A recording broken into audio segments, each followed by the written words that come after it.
Forget everything you thought you knew about kings' crowns, glory, fairy tale weddings. Spain's Ferdinand VII wasn't just a bad ruler. He's the most depraved, twisted monster ever to sit on a throne, hands down. As every historian from Stanley Payne to Alio Law screams in their books, this guy didn't just rule Spain. He turned its royal palace into a nightmare factory of lust and terror that would make Game of Thrones blush. His secret weapon? A grotesque deformity, straight from royal doctors' horrified notes that wrecked his brides and rewrote an empire's fate. Picture a 16-year-old princess in 1819, trembling on her wedding night, facing a horror so vile even the Pope had to step in with a letter to calm things down. This isn't some old gossip, it's a gut-wrenching, mind-blowing dive into a king's sick world where power bred predators. Want to know how one man's curse sparked civil wars and burned a dynasty to ashes? Stay locked in, because this dark history will rip your illusions to shreds.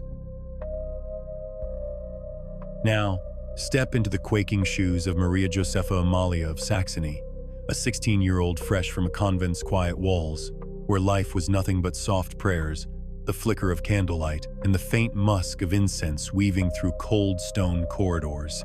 It's October 1819, and you're alone in the bridal chamber of Madrid's royal palace, a room so lavish it feels like a gilded prison. The air chokes with the sickly sweet stench of wilting roses in silver vases, their petals crumbling like your fading hopes onto the polished marble floor. Shadows leap across tapestries of heroic kings, mocking you with their faded grandeur. Your white silk gown sticks to your clammy skin, lace clawing at your throat as you grip a rosary, its beads clicking like a ticking bomb, raised on tails of storks delivering babies. You're clueless about what's coming, no one dared whisper the dirty details. Your heart thuds like war drums, a cold dread knotting your gut as distant church bells toll, each chime heavy as a death knell, echoing through the palace's endless halls. The oak door crashes open with a groan that could wake the dead, and in lumbers Ferdinand VII, like a villain ripped from a horror doc. Picture the camera panning slow. A 35-year-old wreck, his bloated frame wobbling on gout-swollen feet, face flushed from cheap wine downed in Madrid's filthiest brothels. His thick lips, slick and obscene, curl into a leer, and his beady eyes lock onto you like a hawk spotting a rabbit. The stench hits hard, sour alcohol, unwashed sweat, and a sickly hint of disease. Maybe the syphilis whispered about in court letters and later confirmed in medical records. He sheds his robes with sloppy urgency, silk slithering to the floor, exposing a body ravaged by indulgence, pale, doughy flesh sagging over bones, joints puffed up like rotten fruit. Then comes the real terror, his deformity, a grotesque freak show detailed by French writer Prosper Mérimée interviews with courtiers, preserved in dusty 19th century archives. Thin as a wax taper at the base, ballooning to fist-thick at the tip, long as a billiard cue.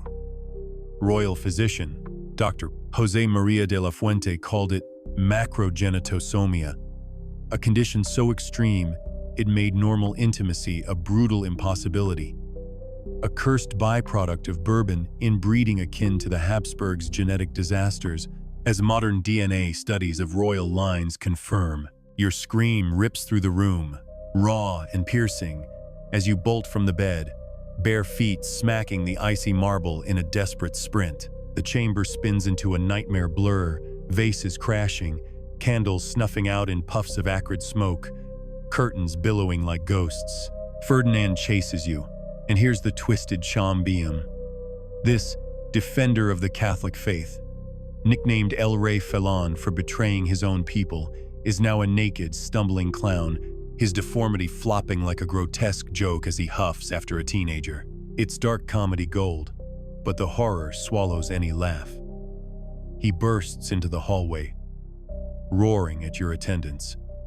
Whores and brutes, as Maria Josepha's sister-in-law's letters record, demanding they prep you in 15 minutes flat. The women, faces drained under powdered wigs, stammer explanations that sound like devil's lies to your convent-trained ears, turning marital duty into a descent into hell. When he storms back, your terror peaks in a humiliating betrayal.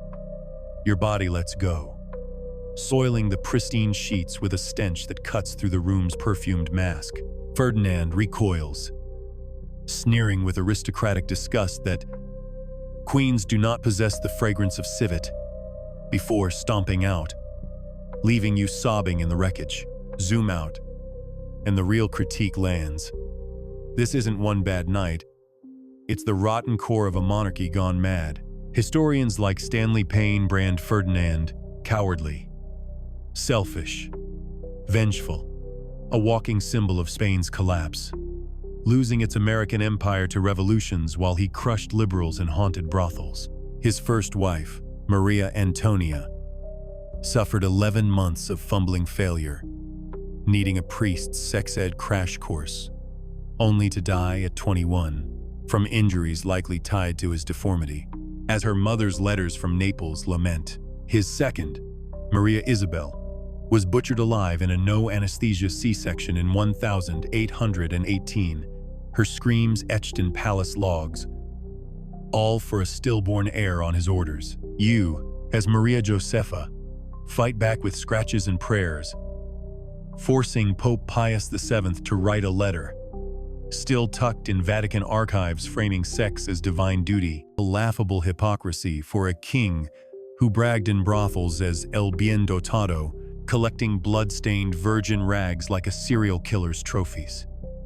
Your resistance stretches years, a grim standoff where you recite the rosary through his attempts, eyes shut, clinging to spiritual purity. The court buzzed, ambassadors snickering in dispatches about a king rejected by a teenager. Ferdinand's response? Nightly escapes to Madrid's sleaziest brothels, like Pepe La Malaga's, where he and his debauched noble crew turned his deformity into a grotesque party trick, outsizing all comers in drunken contests. But the real sickness was his fetish, confessed by Count José María de Villalobos.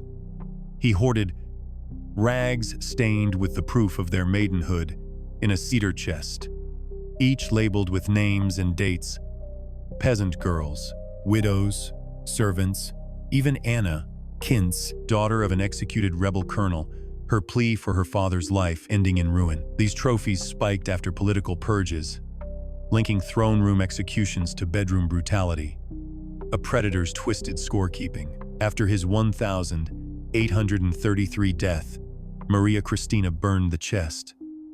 But courtiers' accounts survived, exposing a system where power turned sex into terror. While Spain bled colonies and executed reformers, Ferdinand's obsession grew, a dark mirror to an empire's fall. His fourth wife, Maria Cristina, another niece in the Bourbon incest tradition, cracked the code with a silk cushion crafted by Dr. Baez Antonio Hernandez, its 4 cm hole a grim engineering fix for his deformity, producing Isabella II in 1830. But Ferdinand's fix broke Spain further. His 1830 pragmatic sanction let Isabella inherit, defying Salic law and sparking the First Carlist War, a bloodbath that killed hundreds of thousands as his brother Don Carlos rebelled. Isabella II, crowned at 3, grew into a queen whose scandals echoed her father's, nicknamed Queen of Sad Mischance. She flaunted lovers like General Francisco Serrano at 17, her 1846 marriage to cousin Francisco de Assis, a sham riddled with rumors of illegitimacy, her kids possibly sired by men like Serrano or an American dentist, her court drowned in corruption, her political meddling backing moderates. Then, liberals stoked unrest. By 1868, the Glorious Revolution, led by Juan Prim and Serrano, ousted her to France, ending with the First Republic and her son, Alfonso XII's restoration. Isabella's excesses, lavish spending, rumored 20-plus lovers mirrored Ferdinand's depravity, a cursed legacy of inbreeding and moral rot. This is power's ugly truth.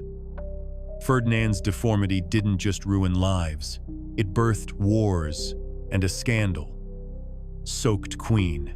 So what about today's kings, politicians, CEOs still wreaking havoc behind their crowns? History's monsters never left. They just swapped thrones for corner offices. Ferdinand VII was born with a ridiculously long name, Ferdinand Mary Francis, of Paula Dominic Vincent Ferrer, Anthony Joseph Joachim Pascal, James John Nepomucene, January, Francis, Xavier, Raphael, Michael Gabriel, Callistus Cayetan, Faustus Louis Raymond, Gregory, Lawrence Jerome of Bourbon, and Bourbon Parma on October 14, 1784, in the eerie Escorial Palace just outside Madrid, was the spoiled son of King Charles IV and Queen Maria Luisa of Parma. He snatched the Spanish throne twice, first in a chaotic 1808 grab during Napoleon's invasion, and again in 1814 after the French tyrant's downfall, clinging to power until his death on September 29. This wasn't some golden age of Spanish glory. Ferdinand's reign was a dumpster fire of betrayal, repression, and decay, set against the explosive backdrop of early 19th century Europe, where the French Revolution's echoes and Napoleonic wars shredded old empires like confetti. Spain, once the bully of the world with colonies from the Americas to Asia, was now a broken shell, war-torn, bankrupt, and bleeding independence movements that ripped away its riches. Napoleon's troops stormed Madrid in 1808, installing his brother Joseph as a puppet king, sparking the Dos de Mayo uprising, a blood-soaked rebellion that kicked off the Peninsular War. Spanish guerrillas, allied with British forces under the Duke of Wellington, waged a savage fight against the French occupiers, turning the countryside into a graveyard of scorched villages and starving civilians. Imagine Ferdinand as the sleazy villain in a high-stakes historical thriller, his life playing out in the opulent but crumbling halls of the Bourbon court, where the air reeked of beeswax from flickering chandeliers and the faint decay of ancient tapestries hiding secrets. As a young prince, he marinated in a world of gossip and backstabbing, with his mother's rumored flings with Prime Minister Manuel Godoy fueling his rage. In 1807, he hatched the conspiracy of El Escorial, a sloppy plot to overthrow his dad, only to get busted and pardoned in a ridiculous family drama that exposed the royals as a pack of incompetent clowns. When Napoleon tricked the Bourbons into Bayonne in 1808, Ferdinand caved and abdicated, spending 6 years in plush exile at France's Château de Valençay, scribbling bootlicking letters to the emperor while his people fought and died for freedom. Returned in 1814 as El Deseado, the Desired One, he was cheered by an exhausted nation begging for peace and progress. But Ferdinand flipped the script, trashing the 1812 Constitution of Cadiz, Spain's bold experiment with parliament and rights, and launching the ominous decade, a brutal crackdown that saw thousands of liberals hanged, shot, or exiled, their screams echoing in Madrid's public squares. Spain under Ferdinand was a powder keg ready to explode. The Peninsular War had gutted the land, leaving behind famine, ruined farms, and a divided society, pro-French afrancesidos versus patriotic rebels. The economy tanked hard.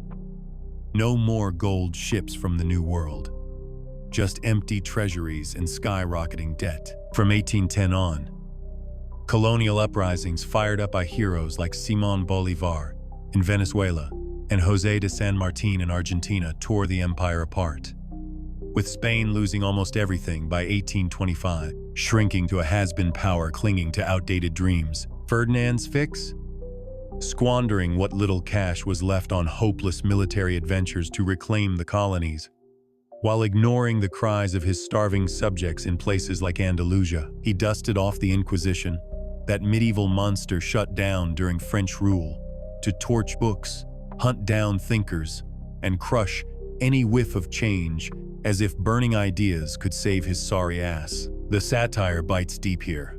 A king too weak to face reality, whose divine right was just a license to terrorize, turning Spain into a laughingstock while Europe charged into the industrial age.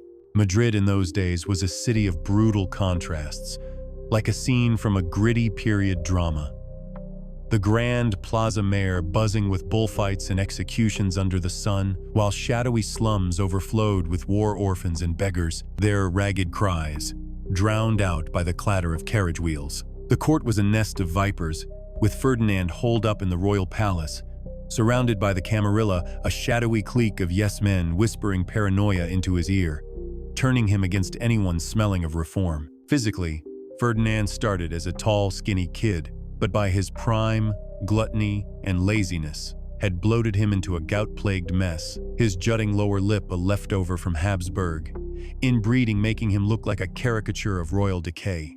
The Duke of Wellington, who met him, spat that he was the most contemptible of God's creatures, a spineless bully hiding behind guards while executing liberals like Rafael del Riego, the hero of the 1820 uprising that briefly revived the Constitution only for French troops, invited by Ferdinand, to crush it in 1823. The bigger picture? Ferdinand's Spain was caught in Europe's whirlwind.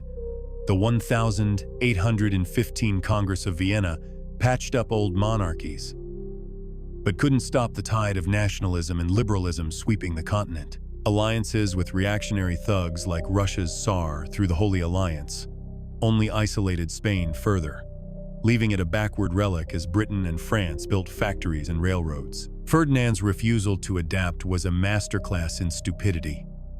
Pouring money into lost colonies while his people starved, his reign a savage critique of absolute power gone wrong, breeding tyrants who collect human misery like stamps. His mother-in-law's letters branding him not even a man hinted at his infamous deformity, a secret that leaked into diplomatic chatter, with ambassadors gossiping about the king's anatomical issues threatening the bloodline. Ferdinand's personal saga wove into political catastrophe. His 1802 marriage to Maria Antonia of Naples was a diplomatic dud, her letters moaning about months of awkward groping until a priest gave him a crash course in the basics, ending in her death at 21 from what was probably related injuries. By 1814, back on the throne, Ferdinand's frustrations boiled over into state terror, abolishing courts and muzzling the press, creating a spy network that turned neighbors against each other. The irony hits like a punch. A king whose body betrayed him, overcompensating with cruelty. His El Rey Falon nickname earned for breaking oaths like he broke lives. As Europe embraced the Romantic era's passion for freedom, Ferdinand clung to the Dark Ages, his story a warning. When kings ignore the winds of change, they drag their nations into the abyss, leaving a legacy of blood, betrayal, and a throne teetering on collapse. Everything started with a wedding night that should have been a royal dream but twisted into a living nightmare, shattering the facade of noble unions and exposing the raw ugliness beneath the crown. In October 1819, the royal palace of Madrid stood silent, under a moonlit sky, its towering spires casting long shadows over the cobblestone streets below, where the distant clatter of carriage wheels faded into the night. Inside, in a chamber adorned with velvet drapes and golden candelabras, 16-year-old Maria Josefa Amalia of Saxony waited like a lamb in a lion's den, raised in the hushed sanctity of a Saxon convent, where the air carried the soothing scent of beeswax candles and fresh linen,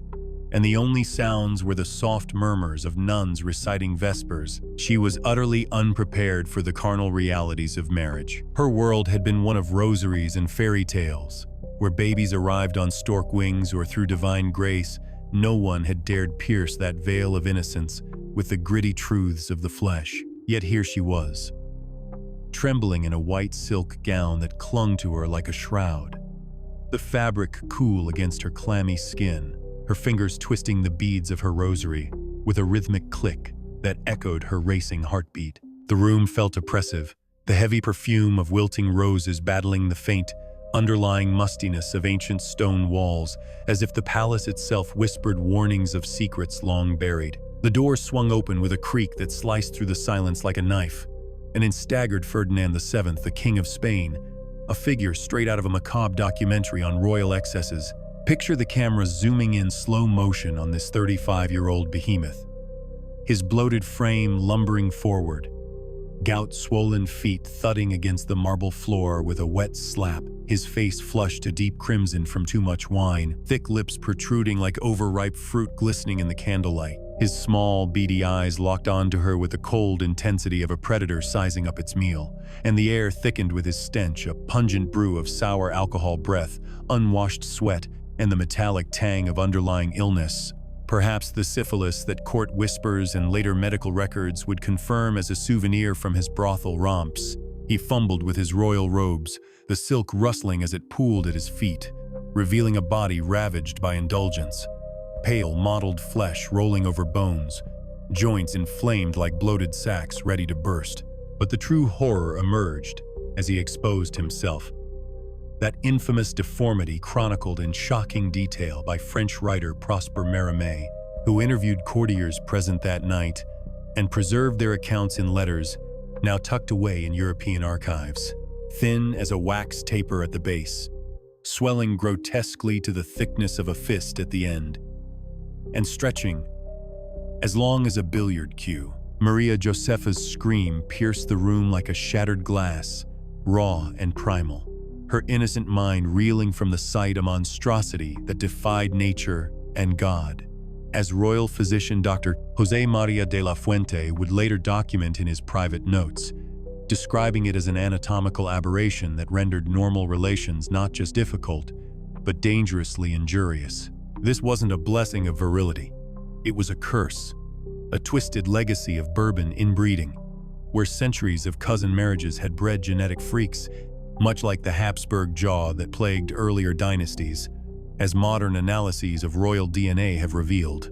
Her heart pounded like thunder in her ears, a bitter bile rising in her throat as she bolted from the bed, bare feet slapping the cold marble in a frantic dash across the chamber. The room blurred into chaos, the crash of an overturned vase echoing like gunfire, candles snuffing out in puffs of acrid smoke that stung her eyes, velvet curtains billowing like spectral hands clutching at her gown. Ferdinand gave chase. And here's the light satire that underscores the absurdity. This absolute monarch, the self-proclaimed defender of the Catholic faith, reduced to a naked, stumbling buffoon, his deformity swinging grotesquely as he huffed and puffed after a girl half his age and a fraction of his weight. It was a scene ripped from a dark comedy, the King of Spain lumbering like a drunken bear in a fairy tale gone horribly wrong, his gouty legs betraying him at every step. Enraged by her flight, Ferdinand burst into the hallway, his grotesque form on full display to the horrified attendants, including Maria Josepha's own sister-in-law, bellowing curses that reverberated through the palace. "Whores and brutes," he roared, demanding they prepare her for him in 15 minutes flat, as her sister-in-law's letters would later recount in horrified detail. The women, faces ashen under their powdered wigs, rushed back to the chamber, their whispers halting and embarrassed as they tried to explain the inexplicable to a girl raised on saints and sinlessness. The facts of life sounded like a demonic invention, turning her terror into outright panic. When Ferdinand returned, the smell hit him first, a foul, unmistakable odor cutting through the room's perfumed veil, the young queen having lost complete control of her bowels in absolute fright. He recoiled in disgust, his aristocratic nose wrinkling as he declared with pompous outrage that queens do not possess the fragrance of civet, storming out and refusing to touch her for over a week. What made this initial event so profoundly unusual wasn't just the physical horror. It was the stark revelation of how royal marriages, touted as sacred unions of noble bloodlines, were often grotesque transactions of power, where women like Maria Josepha became mere vessels for heirs. their innocence sacrificed on the altar of dynasty. This wedding night, documented in multiple eyewitness accounts from courtiers and diplomats, stood out in European history as a documented case of anatomical abnormality derailing a nation's succession, with Ferdinand's mother-in-law openly writing letters describing him as not even a man. The satire here is gentle, but cutting. A king so well endowed by nature that it became a weapon of terror, his divine right exposed as a farce in the most intimate of settings. Deeper still lies the critique. Absolute power corrupts not just the soul but the body politic, turning the bedroom into a battlefield where personal deformities amplify national tragedies.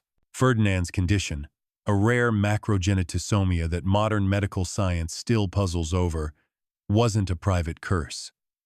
It was a public scandal that rippled through courts from Vienna to London, with foreign envoys reporting on the Spanish heir's extraordinary dimensions that made basic reproduction an impossible puzzle. This opening disaster set the tone for Ferdinand's marriages, each one a chapter in a saga of failure and cruelty. His first union with Maria Antonia of Naples in 1802 had been a prelude.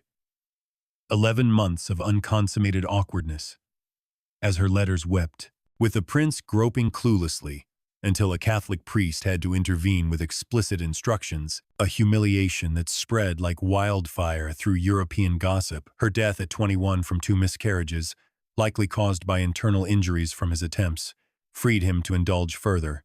But the pattern was set royal duty twisted into torment. Maria Josefa's resistance would continue, her prayers during his advances a quiet rebellion against the system that treated queens as breeding stock. The unusual nature of this beginning lay in its exposure of monarchy's underbelly.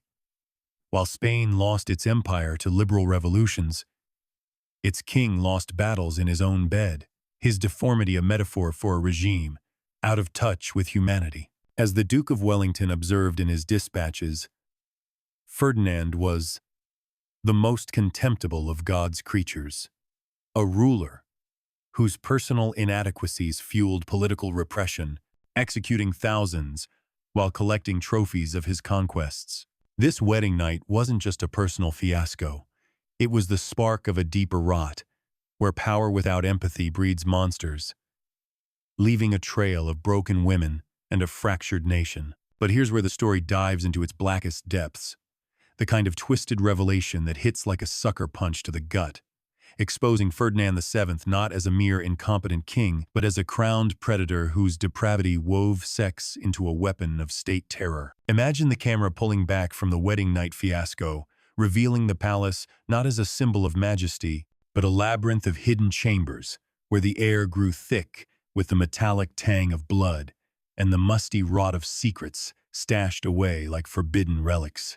This wasn't just a man haunted by his deformity.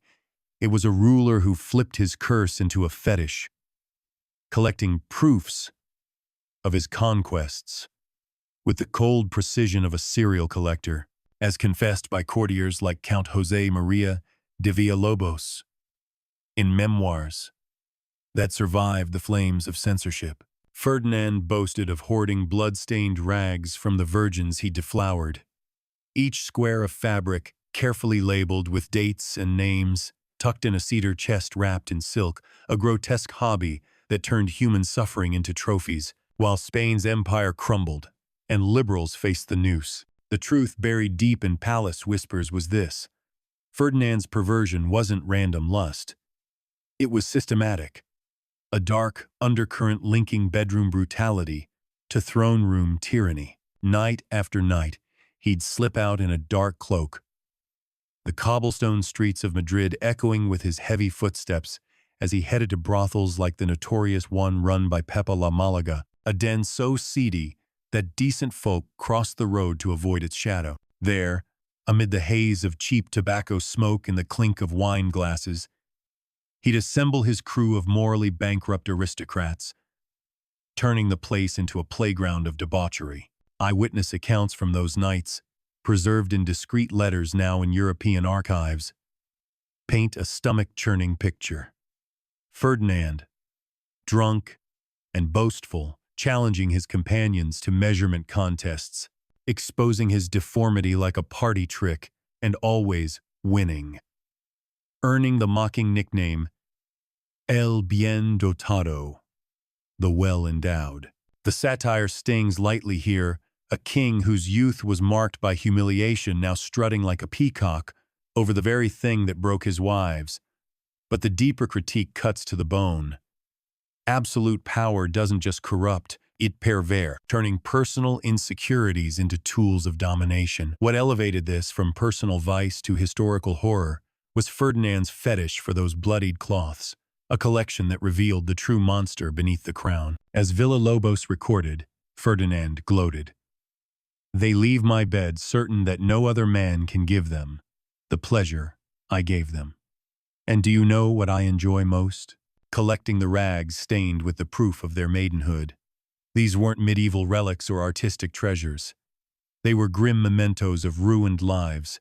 Peasant girls from Sassadon, widows from Aaron Hughes, palace servants who couldn't say no." The chest, discovered after his 1833 death and ordered burned by Maria Cristina, held dozens of squares, each annotated with chilling precision. Carmen, Paper House, March 1821. Or Isabella, Palace Servant, January 1823. But the darkest twist? The dates clustered around moments of political violence. After crushing a liberal uprising or signing death warrants for reformers, Ferdinand would add multiple trophies in rapid succession, as if executing enemies by day fueled his assaults by night. One entry stood out like a bloodstain on history. Anna, 15 years, daughter of Colonel Bermudez, February 1823. Bermudez, a liberal officer, had been hanged after a failed revolt. His daughter came to the palace begging for mercy, only to leave with her father dead and her innocence destroyed, memorialized in Ferdinand's sick archive. This wasn't idle debauchery, it was predation as policy, a cunning fusion of sexual dominance and political terror that made Ferdinand a pioneer of royal horror. French diplomat Prosper Mérimée, in his interviews with courtiers, captured the revulsion. These weren't willing partners but victims some coerced, others trapped by power imbalances. The satire whispers through. A king building a museum of virgin blood while his wife Maria Isabel founded the Prado Museum for Actual Art. A poignant contrast between culture and cruelty. But the profound critique lies in how Ferdinand weaponized his deformity. Thin at the base, massive at the end. It wasn't a gift, but a torture device. As Dr. de la Fuente's medical notes detailed, causing severe injury that doomed his early marriages. With Maria Antonia, his first wife and cousin, the marriage remained unconsummated for 11 months, her letters weeping of awkward groping and confusion, until a priest explained the basics, a humiliation that spread through European courts like wildfire. She suffered 2 miscarriages, likely from internal tears, dying at 21, her body broken by what her mother, Queen Maria Carolina of Naples, called an extraordinary and unfortunate situation. The climax of this depravity unfolded in Ferdinand's transformation from sexual incompetent to obsessive collector, freed by Maria Antonia's death in 1806. He unleashed a decade of excess after Napoleon's defeat. In 1814, at age 30, drunk on power and frustration, the palace became a stage for his horrors. But the brothels were his true domain, where the sensory assault was overwhelming, the dim glow of lanterns, casting flickering shadows on stained walls, the reek of unwashed bodies and cheap perfume, the raucous laughter masking muffled cries. Witnesses described him strutting naked, deformity on display, bragging of conquests that added to his chest, the twist that shatters illusions. This fetish synced with his tyranny. After ordering executions like the thousands of liberals in the 1820s, he'd seek out victims, turning grief into violation. Anna's story, drawn from courtier accounts matching perfectly across sources, exemplifies this. Her father's hanging for constitutional dreams led to her own destruction, a father's legacy erased, and a daughter's innocence stolen, all labeled neatly in silk.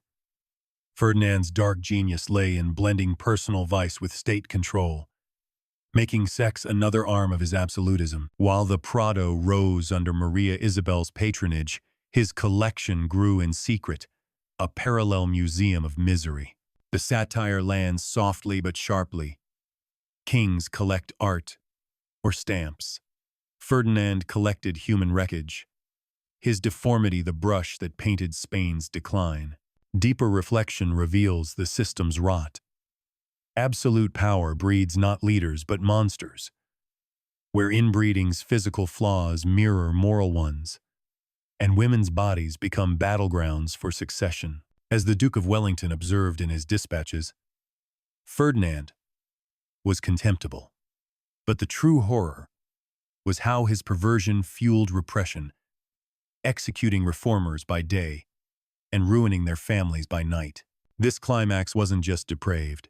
It was the pivot where personal curse became national catastrophe, setting the stage for the wars and scandals that would follow, a legacy of blood that stained Spain long after his death. But here's where the story dives into its blackest depths, the kind of twisted revelation that hits like a sucker punch to the gut, exposing Ferdinand VII not as a mere incompetent king, but as a crowned predator whose depravity wove sex into a weapon of state terror. Imagine the camera pulling back from the wedding night fiasco, revealing the palace not as a symbol of majesty, but a labyrinth of hidden chambers, where the air grew thick with the metallic tang of blood and the musty rot of secrets stashed away like forbidden relic. This wasn't just a man haunted by his deformity. It was a ruler who flipped his curse into a fetish, collecting proofs of his conquests with the cold precision of a serial collector, as confessed by courtiers like Count José María de Villalobos in memoirs that survived the flames of censorship. Ferdinand boasted of hoarding blood-stained rags from the virgins he deflowered, each square of fabric carefully labeled with dates and names, tucked in a cedar chest wrapped in silk, a grotesque hobby that turned human suffering into trophies. While Spain's empire crumbled and liberals faced the noose, the truth buried deep in palace whispers was this: Ferdinand's perversion wasn't random lust. It was systematic, a dark undercurrent linking bedroom brutality to throne room tyranny. Night after night, he'd slip out in a dark cloak, the cobblestone streets of Madrid echoing with his heavy footsteps as he headed to brothels like the notorious one run by Pepe La Malaga, a den so seedy that decent folk crossed the road to avoid its shadow. There, amid the haze of cheap tobacco smoke and the clink of wine glasses, he'd assemble his crew of morally bankrupt aristocrats, turning the place into a playground of debauchery. Eyewitness accounts from those nights, preserved in discreet letters now in European archives, paint a stomach-churning picture. Ferdinand, drunk and boastful, challenging his companions to measurement contests, exposing his deformity like a party trick, and always winning, earning the mocking nickname El Bien Dotado, the well-endowed. The satire stings lightly here, a king whose youth was marked by humiliation, now strutting like a peacock over the very thing that broke his wives. But the deeper critique cuts to the bone. Absolute power doesn't just corrupt, it pervers, turning personal insecurities into tools of domination. What elevated this from personal vice to historical horror was Ferdinand's fetish for those bloodied cloths, a collection that revealed the true monster beneath the crown. As Villalobos recorded, Ferdinand gloated, "They leave my bed certain that no other man can give them the pleasure I gave them. And do you know what I enjoy most? Collecting the rags stained with the proof of their maidenhood. These weren't medieval relics or artistic treasures. They were grim mementos of ruined lives. Peasant girls from Sassadon, widows from Aaron Hughes, palace servants who couldn't say no." The chest, discovered after his 1833 death and ordered burned by Maria Cristina, held dozens of squares, each annotated with chilling precision. Carmen, Paper House, March 1821, or Isabella, Palace Servant, January 1823. But the darkest twist? The dates clustered around moments of political violence. After crushing a liberal uprising or signing death warrants for reformers, Ferdinand would add multiple trophies in quick succession, as if executing enemies by day fueled his assaults by night. One entry stood out like a bloodstain on history. Anna, 15 years, daughter of Colonel Bermudez, February 1823. Bermudez, a liberal officer, had been hanged after a failed revolt. His daughter came to the palace, begging for mercy, only to leave with her father dead and her innocence destroyed, memorialized in Ferdinand's sick archive. This wasn't idle debauchery. It was predation as policy, a cunning fusion of sexual dominance and political terror that made Ferdinand a pioneer of royal horror. French diplomat Prosper Mérimée, in his interviews with courtiers, captured the revulsion. These weren't willing partners but victims some coerced, others trapped by power imbalances. The satire whispers through. A king building a museum of virgin blood while his wife Maria Isabel founded the Prado Museum for actual art, a poignant contrast between culture and cruelty. But the profound reflection reveals the system's rot. Absolute power breeds not leaders but monsters, where inbreeding's physical flaws mirror moral ones, and women's bodies become battlegrounds for succession. As the Duke of Wellington observed in his dispatches, Ferdinand was contemptible, but the true horror was how his perversion fueled repression, executing reformers by day and ruining their families by night. This climax wasn't just depraved, it was the pivot where personal curse became national catastrophe, setting the stage for the wars and scandals that would follow, a legacy of blood that stained Spain long after his death. Ferdinand's depravity reached its zenith in these hidden acts, where the sensory assault of his world came alive in vivid, nauseating detail. Picture the brothel scenes like a grainy, forbidden film reel, dim lanterns casting flickering shadows on stained walls, the reek of unwashed bodies mingling with cheap perfume and spilled wine, the raucous laughter of his aristocratic entourage, masking the muffled sobs of the women they preyed upon. Ferdinand would strut through the room, his deformity on full display,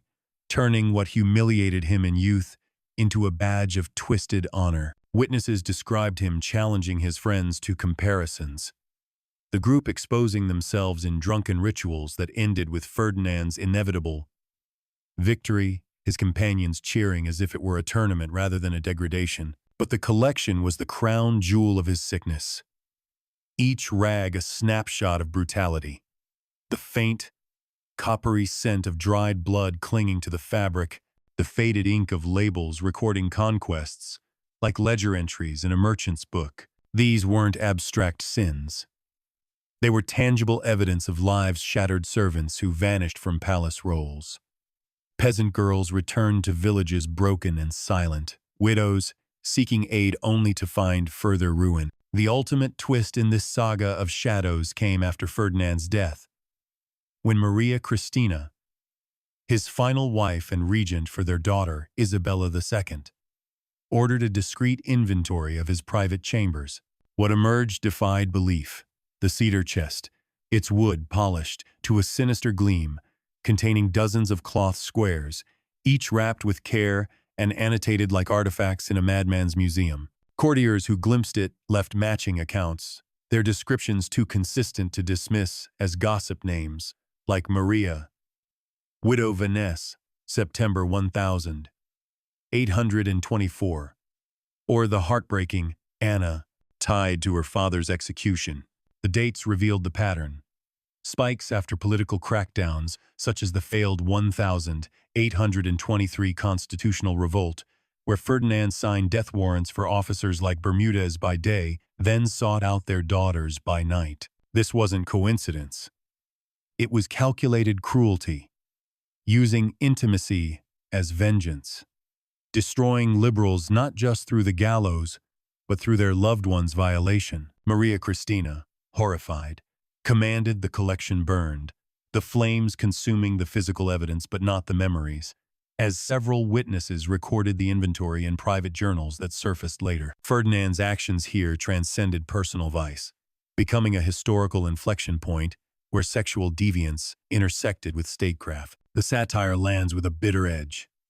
A king who couldn't produce an heir without a specially designed cushion collecting proofs of virility like a desperate compensation. His trophy case, a parody of the art collections other monarchs prized.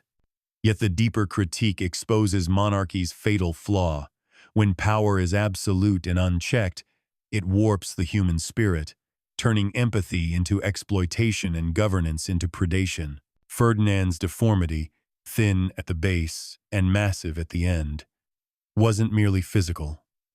It symbolized a regime bloated with corruption at its core, incapable of genuine connection or progress.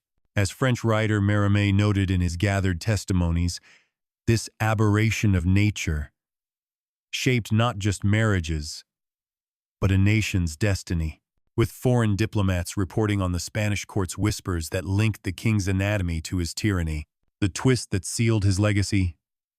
Even in death, the collection's discovery rippled outward, fueling rumors that eroded the Bourbon dynasty's aura, paving the way for the civil wars and exiles that would consume his heirs. This was Ferdinand at his most terrifying, a predator whose hidden truths didn't die with him, but festered, poisoning Spain's future, and reminding us that the darkest events in history are often the ones whispered behind closed doors, waiting to erupt into the light. And as the flames of that burned chest faded, the consequences began to unfold, a chain of events that would shake Spain to its core and draw the world's gaze to the fallout of one man's monstrous reign. The flames that consumed Ferdinand's twisted collection might have turned those blood-stained rags to ash, but the poison they represented lingered like smoke in the air, seeping into every corner of Spain's fractured future and igniting a firestorm of consequences that no crown could contain. Picture the royal palace in the grim light of 1833. Ferdinand's deathbed chamber heavy with the medicinal reek of opium and the hushed whispers of courtiers circling like vultures. At 48, the king succumbed to a body ravaged by gout, syphilis, and decades of excess. His final breaths rattling out in a room where the air hung thick with the scent of wilting flowers and burning incense, a futile attempt to mask the rot of his reign. No grand funeral pyre awaited him. Instead, Spain exhaled a collective sigh of indifference, the streets of Madrid echoing with muted bells rather than wails of grief. His widow, Maria Cristina, wasted no time, ordering that secret inventory of his chambers, a move born not from mourning but from survival instinct. What her agents uncovered in that cedar chest defied the imagination. Dozens of silk-wrapped cloths, each labeled with chilling precision, a king's personal ledger of ruin. Horrified, she commanded it all burned, the crackle of flames devouring the evidence as courtiers watched in stunned silence, their faces pale in the flickering glow. But whispers can't be incinerated. Those who glimpsed the collection scribbled frantic accounts in private journals, ensuring the king's depravity outlived him, spreading like a plague through Europe's diplomatic channels. The immediate fallout rippled through the palace like a shockwave, with Maria Cristina scrambling to salvage the throne for their daughter, Isabella II, a toddler suddenly thrust into the eye of a storm. You can almost feel the tension in those marble halls, the air buzzing with urgent murmurs as regents and advisors huddled, their boots clicking on the floors where Ferdinand's naked chases had once played out like farce. No one faced direct punishment. Ferdinand was dead. After all but the scandal tainted everyone. Maria Cristina, ever the pragmatist, remarried a common guard just months later, scandalizing the nation anew and fueling rumors that she'd known about the chest all along. Her silence, a calculated bid for power. The court breathed a sigh of relief at Ferdinand's passing, but it was short-lived. His brother, Don Carlos, immediately declared war, claiming the throne under Salic law, which barred female succession. Ferdinand's final act, the 1830 pragmatic sanction overturning that law to secure Isabella's inheritance, lit the fuse for the First Carlist War, a brutal civil conflict that erupted in 1833 and dragged on for 7 years, soaking Spanish soil in blood. Villages burned, families tore apart, with estimates of hundreds of thousands dead from battles, disease, and famine. The satire here lands with bitter irony. A king who engineered heirs with a silk cushion now birthed a war that killed more than any battlefield he ever avoided. Zoom out like a documentary lens, shifting from personal horror to national tragedy, and the reactions poured in from across Europe. Whispers in Paris, salons in Vienna, drawing rooms painted Ferdinand as a grotesque relic. The Duke of Wellington's dispatches branding him the most contemptible of God's creatures, a sentiment echoed in British newspapers that mocked Spain's felon king. French diplomats, drawing from Mérimée interviews, circulated tales of the deformity in the chest, turning Ferdinand into a cautionary punchline at diplomatic dinners, the air filled with the clink of crystal glasses and stifled laughter, as envoys swapped stories of the Spanish court's anatomical peculiarities. Even the Vatican, having intervened in Maria Josepha's marriage with that delicately worded letter from Pope Pius VII framing sex as God's will, stayed silent on the collection, a hypocritical omission that highlighted the Church's complicity in propping up tyrants. No formal condemnation came. After all, Ferdinand was the defender of the Catholic faith. His repression of liberals aligned with Rome's fears of revolution. But the damage was done. The king's legacy shifted from political failure to personal monstrosity, with historians like Stanley Payne later dissecting him as cowardly, selfish, grasping, suspicious, and vengeful, words that barely scratched the surface of his depravity. You might feel a chill imagining how this rippled into everyday lives.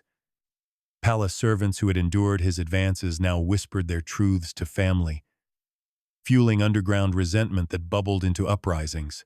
Liberal reformers, already executed by the thousands during the ominous decade, had their martyrdom amplified by tales of Ferdinand's trophies, turning him into a symbol of absolute corruption.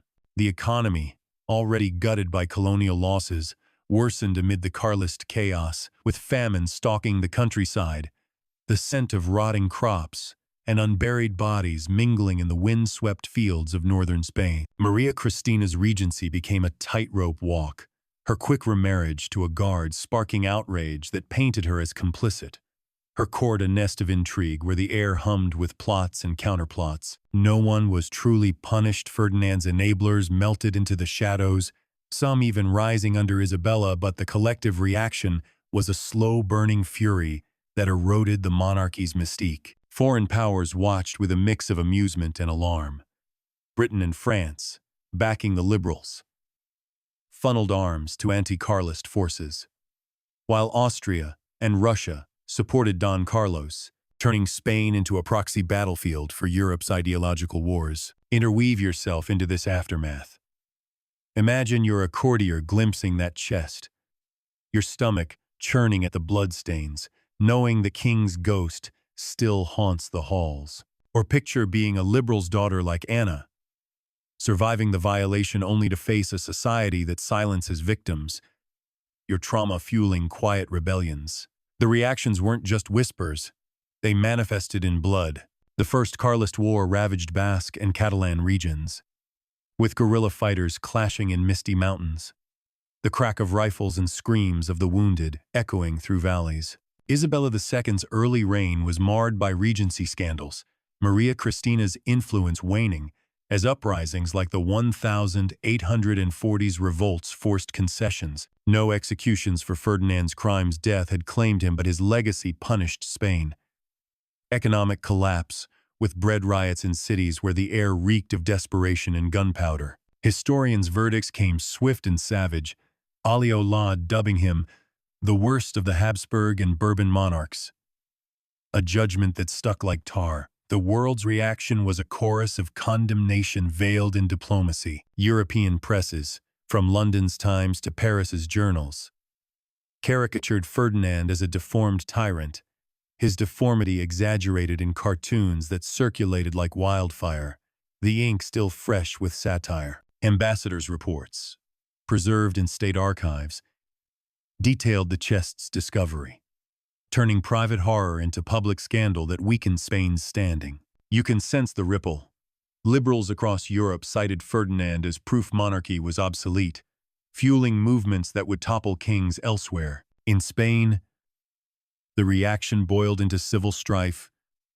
The Carlists' cries of God, country, king, clashing with liberals' calls for reform, battles where the mud churned with blood under relentless rain. Maria Christina's punishment was indirect exile in 1840 amid corruption charges.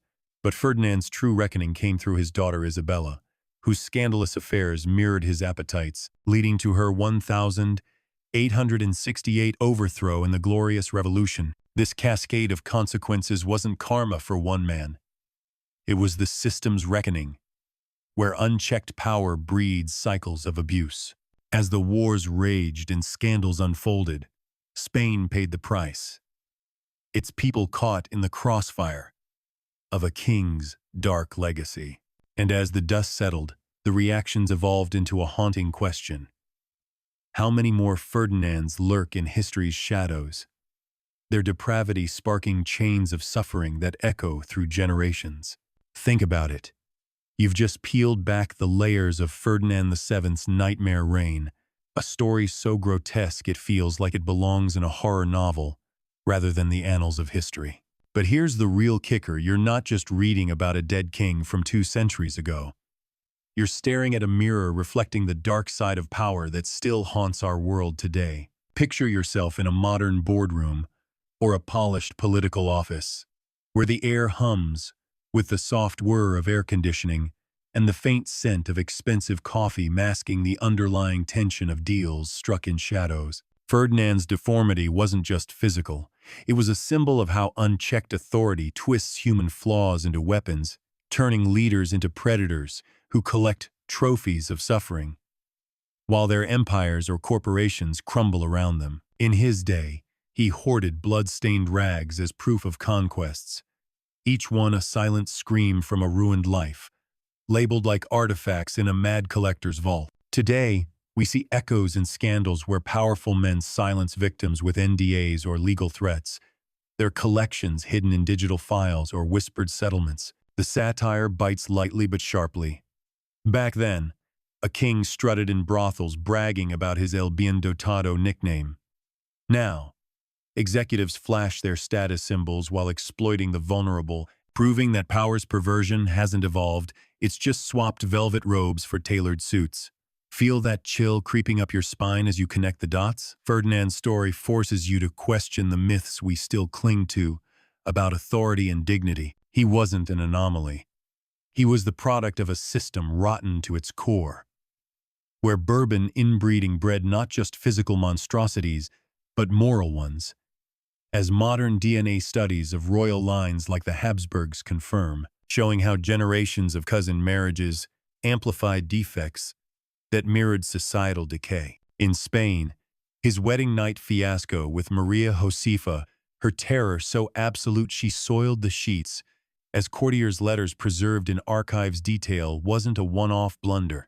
It was the opening act in a tragedy, where women became casualties of dynasty building. Maria Antonia died at 21 from injuries tied to his attempts. Her mother's frantic letters from Naples, weeping of the extraordinary misfortune at his side. Maria Isabel was sliced open alive in 1818, her screams echoing through palace logs as surgeons butchered her without anesthesia on his command to save a stillborn heir. Even Maria Josefa's resistance, reciting rosaries during his advances until the Pope's Vatican archive letter urged submission as God's will, highlights the hypocrisy. A defender of the faith, reduced to begging the Holy Father for bedroom permission, while collecting virgin blood like a vampire hoarding vials. Now, link that to our era, and the parallels hit hard. You scroll through news feeds filled with stories of powerful figures, CEOs, politicians, celebrities whose collections are exposed in Me Too waves or leaked emails, Their abuses linked to boardroom bullying or policy decisions that crushed the weak. Ferdinand added trophies after political purges, like Anna's rag after her father's execution in 1823, using sex as vengeance. Today, we see leaders weaponizing influence to silence dissent, their scandals spiking after controversies, as if power's high demands a low of exploitation. The deeper reflection gnaws at you. Absolute authority doesn't just corrupt it, dehumanizes, turning empathy into entitlement and victims into footnotes. Ferdinand's cedar chest, burned by Maria Cristina, but immortalized in courtier journals, wasn't unique. It's a metaphor for hidden abuses everywhere, from Hollywood casting couches to corporate cover-ups, where the powerful label their conquests in spreadsheets or private chats. Ponder this as you imagine standing in Ferdinand's secret chamber, the musty air heavy with the ghost of those rags, each stain a story untold. Peasant girls returned broken to villages, servants vanishing from palace rolls, widows seeking aid only to find further ruin. The satire whispers, kings collected art. Ferdinand collected agony, his Prado of perversion rivaling the museum his wife built. But the profound critique demands you ask, how many Ferdinands walk among us? Their deformities, not physical but ethical, wreaking havoc behind facades of respectability. His fourth wife, Maria Cristina, engineered heirs with that silk cushion crafted by Dr.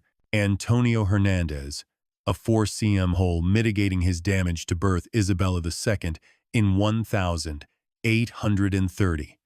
But that fix broke Spain, his pragmatic sanction sparking the First Carlist War, a bloodbath killing hundreds of thousands as brother Don Carlos rebelled. Isabella inherited more than a throne.